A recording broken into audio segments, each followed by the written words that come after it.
السلام علیکم ورحمۃ اللہ وبرکاتہ۔ ایک آپ سے درخواست ہے، گزارش ہے، ایک آپ سے عرض ہے کہ اسلامی کنٹیکٹ ہے، یہ جو ویڈیو روزانہ آپ دیکھ کے اوپر سکور کر دیتے ہیں، تھوڑا سا آپ ہاتھ بھی لایا کریں اور لائک بھی کیا کریں، کمنٹ بھی کیا کریں اور ویڈیو کو شیئر ضرور کیا کریں۔ جب آپ ویڈیو کو شیئر کریں گے کسی دوست تک پہنچے گی، اگر وہ عمل کرے گا تو آپ کے لیے بھی وہ اجر و ثواب ملے گا۔ تو اس لیے خدا را دین کو پھیلائیں، ان چیزوں کو عام کریں، جو سادہ لوگ ہیں، جن کو پتہ نہیں ان کو پتہ چلے۔ آج کا موضوع ہے شادی شدہ حضرات کی ذمہ داریاں۔ اسلام نے نکاح کو ایک مقدس بندھن قرار دیا ہے۔ شادی صرف خوشی کا نام نہیں بلکہ یہ ایک عظیم امانت اور ذمہ داری بھی ہے۔ شوہر پر لازم ہے کہ وہ اپنی بیوی اور بچوں کے حقوق ادا کرے، ان کے ساتھ حسن و سلوک کرے، حلال روزی کمائے اور دینی اور اخلاقی تربیت کا اہتمام کرے، اپنے گھر کو محبت، رحمت اور تقوی کا گہوارہ بنائے۔ آئیے قرآن و حدیث میں ان ذمہ داریوں کو جانتے ہیں۔ بیوی کے ساتھ حسن و سلوک۔ سورۃ النساء میں اللہ تبارک و تعالی نے فرمایا وعاشروہن بالمعروف، اور ان کے ساتھ بھلے طریقے سے زندگی بسر کرو۔ اہل و عیال کا خرچ۔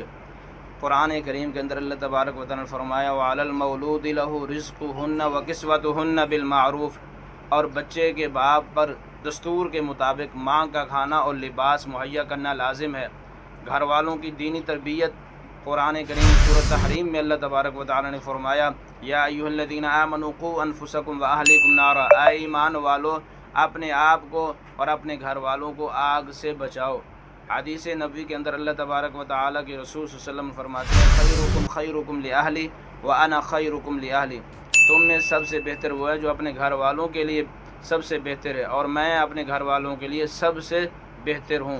ذمہ داری کا احساس۔ اللہ کے رسول نے فرمایا کلکم راع وکلکم مسئول عن رعیتہ، ترجمہ تم میں سے ہر شخص نگہبان ہے، ہر ایک سے اس کی رعایا یعنی ذمہ داری کے بارے میں سوال کیا جائے گا۔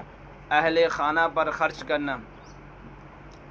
حضور علیہ الصلوۃ والسلام نے فرمایا دینار انفقتہ علی اہلک اعظمھا اجرا، جو مال تم اپنے گھر والوں پر خرچ کرتے ہو اس کا اجر اللہ تعالیٰ کے نزدیک بہت عظیم ہے۔ آخری پیغام۔ اللہ تعالیٰ ہم سب کو اپنے گھروں کے حقوق ادا کرنے، اپنی بیوی اور بچوں کے ساتھ حسن و سلوک کرنے، حلال روزی کمانے اور اپنے اہل و عیال کے دینی اور اخلاقی تربیت کرنے کی توفیق عطا فرمائے، آمین یا رب العالمین۔ عرض میں نے آپ سے پہلے کر دی، اس کے عمل کرنا۔ جزاک اللہ۔ السلام علیکم ورحمۃ اللہ وبرکاتہ۔